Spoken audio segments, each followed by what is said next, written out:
नमस्कार दोस्तों, स्वागत है आप सभी का एक और नए वीडियो में। आज मैं आपको बताऊंगा कक्षा 10 भूगोल का खंड खो आपदा प्रबंधन का एक प्रश्न बताऊंगा। चलिए, इसका प्रश्न क्या है? भूकंप क्या है?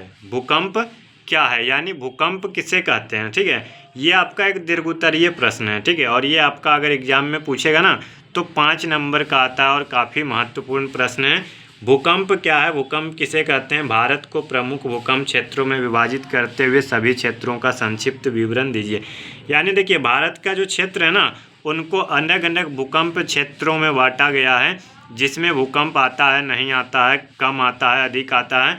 इस प्रकार से उन सभी को अलग अलग भूकंप का जोन में बांटा गया है। तो चलिए, मैं आपको पहले बताऊंगा भूकंप क्या है। तो भूकंप का मतलब होता है भूमि का कांपना, भूमि का कांपना। तो देखिए, पृथ्वी के भीतर के हलचल से उत्पन्न कंपन को भूकंप कहते हैं। भूकंप को इंग्लिश में अर्थक्वेक कहते हैं, यानी अर्थ का क्वेक होना, हिलना। ठीक है, भूकंप की स्थिति में भवनों का गिरना, पुलों का टूटना, जमीन में दरार होने जैसी घटनाएं सामान्य रूप से होती है। यानी जब भूकंप आते हैं ना तो घर टूट सकते हैं, पुल टूट सकता है, ज़मीन फट सकती है, ये सभी सामान्य घटनाएं हैं। इसकी तीव्रता को एक रिएक्टर पैमाने से मापा जाता है। एक उपकरण है जिसका नाम है रिएक्टर पैमाना। आपको पूछेगा भूकंप को मापने के लिए कौन सा यंत्र का उपयोग किया जाता है, कौन से उपकरण का उपयोग किया जाता है, तो रिएक्टर पैमाना। चलिए, भारत को 5 भूकंप जोन में बांटा गया है। कितने भूकंप जोन में बांटा गया है?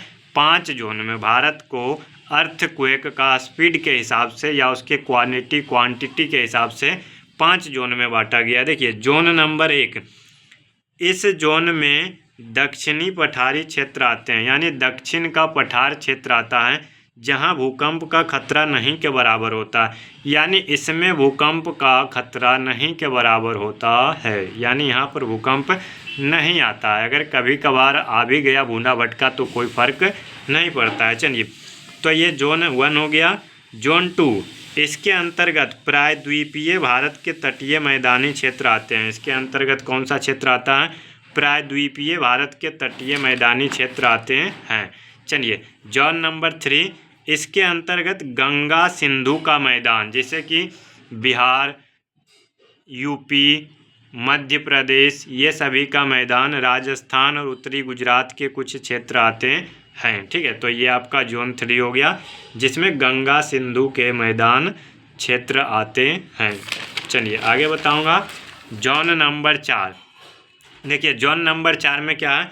इस जोन में शिवालिक हिमालय का क्षेत्र, यानी देखिए शिवालिक हिमालय का क्षेत्र, पश्चिम बंगाल का उत्तरी भाग, असम घाटी, पूर्वोत्तर भारत का क्षेत्र और अंडमान निकोबार द्वीप समूह आते हैं। यानी जोन नंबर 4 में हिमालय का क्षेत्र, पश्चिम बंगाल का उत्तरी भाग, असम घाटी, पूर्वोत्तर भारत का क्षेत्र और अंडमान निकोबार द्वीप समूह इत्यादि आते हैं।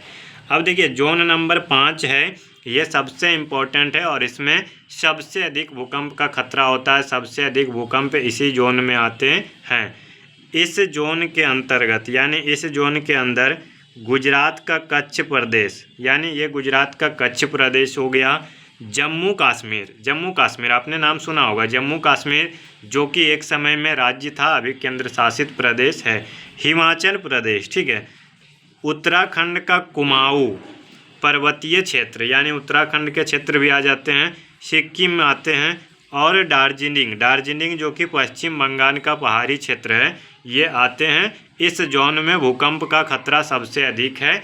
यानी ये जो जोन नंबर 5 है, जिसमें गुजरात के कुछ क्षेत्र आते हैं, जम्मू कश्मीर, हिमाचल प्रदेश, उत्तराखंड का पर्वतीय क्षेत्र, सिक्किम और बंगाल के कुछ पर्वतीय क्षेत्र आते हैं, ये आपका भूकंप का 5वां जोन है और ये आपका सबसे अधिक भारत में भूकंप का खतरा इसी जोन में होती है। तो भूकंप के 5 जोन थे, मैंने एक एक करके आपको सभी का बता दिया। चलिए, मैं मिलूँगा आपसे नेक्स्ट वीडियो में। इस वीडियो के लिए बस इतना ही। अगर आपको वीडियो पसंद आई हो तो लाइक, शेयर एंड सब्सक्राइब करें। चलिए, मिलते हैं नेक्स्ट वीडियो में। धन्यवाद। जय हिंद।